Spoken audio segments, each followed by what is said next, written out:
Good evening guys, yan. Magluluto tayo ng tortang dulong na may itlog at saka crispy fry. May kasamang paminta to. Mainit na yung apoy. Pwede na natin ihulog to. Yan. Tortang dulong. Yan.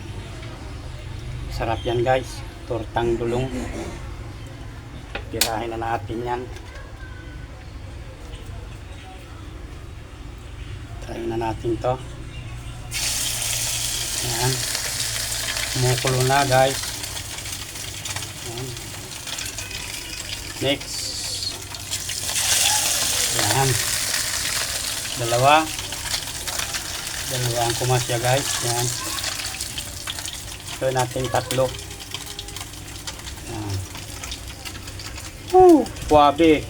Kasi nilagay yung crispy fry dito, yung ano, yung hot spicy quality. Sarap. Lalo napakasarap nito guys. Sarap naman ang hapunan natin ito. Tamang tama oh. Oh. Ayan, comment lang guys kung anong ano nyo.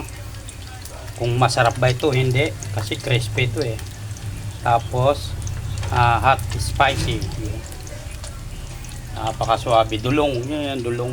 Maliliit na isda. Maliliit na isda yan. Yung pino. Hindi talaga siya lumalaki. Kaya nga dulong. Dulong ng palad ng buhay. Ayan. Guys, thank you ah.